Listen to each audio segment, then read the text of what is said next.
모두 가족 여러분, 오늘은 수요일입니다. 어제 회개하고 오늘 또 똑같은 죄를 지을 때가 있어요. 그럴 때면 자신이 봐도 자신이 한심해 보이죠. 이런 모습을 보고 하나님은 어떻게 생각하실까요? 그 답이 바로 오늘 본문에 있어요. 그래서 오늘 묵상을 잘 들어보시면 우리를 바라보시는 하나님의 시선을 아실 수 있을 거예요.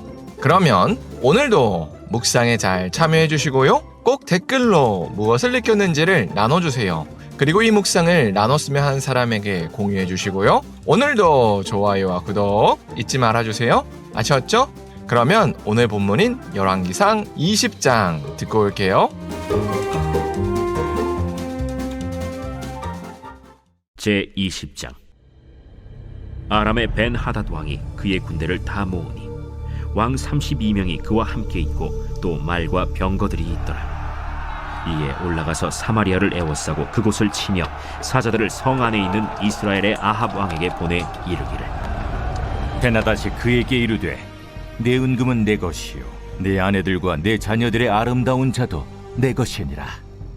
이스라엘의 왕이 대답하여 말하기를, 내 주 왕이여, 왕의 말씀같이 나와 내 것은 다 왕의 것이니이다. 사신들이 다시 와서 이르되, 벤하닷이 이르노라, 내가 이미 네게 사람을 보내어 말하기를 너는 내 은금과 아내들과 자녀들을 내게 넘기라 하였거니와 내일 이맘때에 내가 내 신하들을 네게 보내리니 그들이 네 집과 내 신하들의 집을 수색하여 내 눈이 기뻐하는 것을 그들의 손으로 잡아 가져가리라. 이에 이스라엘 왕이 나라의 장로를 다 불러 이르되, 너희는 이 사람이 악을 도모하고 있는 줄을 자세히 알라. 그가 내 아내들과 내 자녀들과 내 은금을 빼앗으려고 사람을 내게 보냈으나 내가 거절하지 못하였노라. 모든 장로와 백성들이 다 왕께 아뢰되, 왕은 듣지도 말고 허락하지도 마옵소서. 왕이 벤하닷의 사신들에게 이르되, 너희는 내 주 왕께 말하기를, 왕이 처음에 보내 종에게 구하신 것은 내가 다 그대로 하려니와 이것은 내가 할 수 없나이다 하라. 하니 사자들이 돌아가서 보고하니라. 그때 벤하닷이 다시 그에게 사람을 보내어 이르되, 사마리아에 부스러진 것이 나를 따르는 백성의 무리의 손에 채우기에 촉할 것 같으면 신들이 내게 벌 위에 벌을 내림이 마땅하니라. 하매 이스라엘 왕이 대답하여 이르되, 갑옷 입는 자가 갑옷 벗는 자같이 자랑하지 못할 것이라 하라. 하니라. 그때 벤하닷이 왕들과 장막에서 마시다가 이 말을 듣고 그의 신하들에게 이르되, 너희는 진영을 치라. 하매 곧 성읍을 향하여 진영을 치니라. 한 선지자가 이스라엘의 아합 왕에게 나아가서 이르되, 여호와의 말씀이 네가 이 큰 무리를 보느냐? 내가 오늘 그들을 네 손에 넘기리니 너는 내가 여호와인 줄을 알리라 하셨나이다. 누구를 통하여 그렇게 하시리까? 여호와의 말씀이 각 지방 고관의 청년들로 하리라 하셨나이다. 누가 싸움을 시작하리까? 왕이니이다. 아합이 이에 각 지방 고관의 청년들을 계수하니 232명이요 그 외의 모든 백성 곧 이스라엘의 모든 자손을 계수하니 7,000명이더라. 그들이 정오에 나가니 벤하닷은 장막에서 돕는 왕 32명과 더불어 마시고 취한 중이라. 각 지방의 고관의 청년들이 먼저 나갔더라. 벤하닷이 정탐꾼을 보냈더니 그들이 보고하여 이르되, 사마리아에서 사람들이 나오도이다. 화친하러 나올지라도 사로잡고 싸우러 나올지라도 사로잡으라. 각 지방 고관의 청년들과 그들을 따르는 군대가 성읍에서 나가서 각각 적군을 쳐 죽임에 아람 사람이 도망하는지라. 이스라엘이 쫓으니 아람 왕 벤하닷이 말을 타고 마병과 더불어 도망하여 피하니라. 이스라엘 왕이 나가서 말과 병거를 치고 또 아람 사람을 쳐서 크게 이겼더라. 그 선지자가 이스라엘 왕에게 나와 이르되, 왕은 가서 힘을 기르고 왕께서 행할 일을 알고 준비하소서. 해가 바뀌면 아람 왕이 왕을 치러 오리이다. 아람 왕의 신하들이 왕께 아뢰되 그들의 신은 산의 신이므로 그들이 우리보다 강하였거니와 우리가 만일 평지에서 그들과 싸우면 반드시 그들보다 강할지라. 또 왕은 이 일을 행하실지니 곧 왕들을 제하여 각각 그곳에서 떠나게 하고 그들 대신에 총독들을 두시고 또 왕의 잃어버린 군대와 같은 군대를 왕을 위하여 보충하고 말은 말대로 병거는 병거대로 보충하고 우리가 평지에서 그들과 싸우면 반드시 그들보다 강하리이다. 왕이 그 말을 듣고 그리하니라. 하나님께서 엘리야에게 예언하신 대로 아람 왕 벤하닷이 북이스라엘을 침공했습니다. 벤하닷은 여러 왕들과 연합해서 출전했습니다. 그래서 아람 연합군은 군사력으로 북이스라엘을 압도했습니다. 그래서 벤하닷은 전면전을 펼치기 전에 사신들을 보내서 조공을 요청했습니다.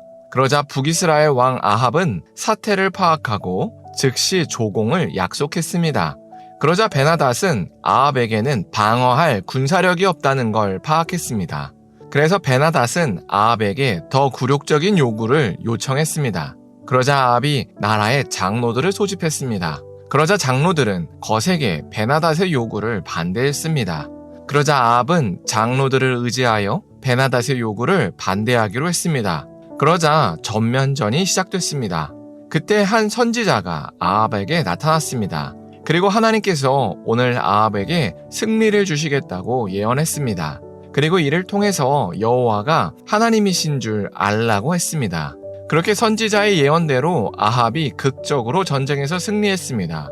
그리고 그 선지자가 다시 나타나서 2차 전쟁을 준비하라고 말하면서 오늘 본문이 끝났습니다. 오늘 본문에서 하나님은 또 아합을 구해주셨습니다. 하나님의 이런 선택은 쉽게 이해가 되지 않습니다. 왜냐하면 아합은 회개할 기회를 줘봐야 또 하나님을 배신할 것이 분명했기 때문입니다. 그런데도 하나님은 아합에게 또 회개할 기회를 주셨습니다. 이건 아합이 평소에 선해서가 아니었습니다. 아합은 선함과 정반대였습니다. 오히려 지금까지 있던 북이스라엘 왕 중에서 가장 우상숭배가 심했던 악한 왕이었습니다. 그런데도 하나님께서는 아합을 포기하지 않으셨습니다. 이렇게 하나님께서 아합을 포기하지 않으신 이유는 하나님께서 죄인을 어떻게 바라보시는지를 보여주시기 위해서입니다. 하나님께서는 분명히 죄를 싫어하십니다. 그래서 죄를 지은 사람에게는 반드시 벌을 내리십니다. 그래서 아합에게 벤하닷을 보내셨습니다. 그러나 하나님께서 벌을 내리신 이유는 아합을 괴롭히기 위해서가 아니었습니다. 아합이 깨달아 돌아오길 원해서였습니다. 그래서 돌아올 수 있는 길도 열어두셨던 겁니다. 이처럼 하나님은 한 사람의 죄인이라도 하나님께 돌아오기를 원하십니다. 그래서 아무리 큰 죄를 저질렀을지라도 하나님께 돌아오고자 하면 하나님은 두 팔 벌려 환영하십니다. 이게 하나님의 사랑입니다. 우리는 이 하나님의 사랑으로 오늘도 살아갑니다. 우리가 예수님을 믿어서 하나님의 자녀가 됐지만 날마다 죄를 짓습니다. 심지어 어떨 때는 우리의 온 몸으로 죄를 사랑하고 있다는 생각이 들기도 합니다. 그리고 때로는 어제의 눈물로 회개하고 오늘 같은 죄를 짓는 자신을 발견합니다. 머리로는 그러면 안 되지라고 하면서도 가족에게 심한 말을 하는 자신을 발견하기도 합니다. 그럴 때면 감히 하나님의 낯을 볼 염치가 없다는 생각이 들기도 합니다. 그러나 그럴지라도 우리는 담대하게 하나님께 나가야 합니다. 왜냐하면 하나님께서 이미 2000년 전에 우리에게 예수님을 보내주셨기 때문입니다. 그래서 이제는 아무리 큰 죄를 졌을지라도 이미 복음을 듣고 믿었으면 영원히 하나님의 자녀가 됐다는 사실을 기억해야 합니다. 그래서 우리가 매일같이 같은 죄로 넘어진다고 할지라도 여전히 하나님의 자녀이고 천국 백성이라는 사실을 기억해야 합니다. 그래서 하나님은 그런 사람조차 용서를 구하면 받아주신다는 사실을 기억해야 합니다. 그래서 하나님은 우리가 용서를 구하면 1000번이고 10,000번이고 괜찮다고 하십니다. 그리고 우리 마음에 다시 한번 평안을 주십니다. 이게 하나님의 사랑입니다. 이 미련한 사랑 때문에 하나님은 오늘 본문에 나온 아합에게조차 또 한 번 기회를 주셨습니다. 그러니 하나님께서 예수님을 희생시키면서까지 우리를 구원하셨는데 하물며 우리에게 또다시 기회를 주시지 않으실 리가 없습니다. 그래서 우리가 오늘 하루를 살 때 날마다 죄로 넘어진다고 할지라도 하나님의 말씀대로 살기를 포기하지 않았으면 좋겠습니다. 하나님께서 가장 슬퍼하시는 것은 바로 포기입니다. 하나님도 우리가 매일 넘어진다는 걸 아십니다. 그래서 매일 새로운 기회를 주십니다. 그러니 우리는 포기하지 말아야 합니다. 포기하지 않고 예수님께 붙어 있기만 하면 반드시 하나님께서 열매를 맺어주실 겁니다. 그러니 매일 넘어진다고 할지라도 하나님의 말씀대로 살기를 포기하지 않는 우리가 됐으면 좋겠습니다. 기도하겠습니다. 사랑의 하나님, 아합에게 다시 한번 기회를 주신 하나님을 나눴습니다. 분명히 악한 아합인데도 그를 포기하지 않는 하나님의 사랑을 나눴습니다. 이처럼 하나님은 한 명의 죄인이라도 돌아오기를 원하신다는 사실도 나눴습니다. 그러니 우리가 날마다 죄를 질지라도 하나님 앞에 다시 나가길 원합니다. 그래서 하나님의 말씀대로 사는 것을 포기하기보다는 날마다 넘어질지라도 다시 한번 하나님의 말씀대로 살 수 있게 하여 주시옵소서. 예수님의 이름으로 기도합니다. 아멘.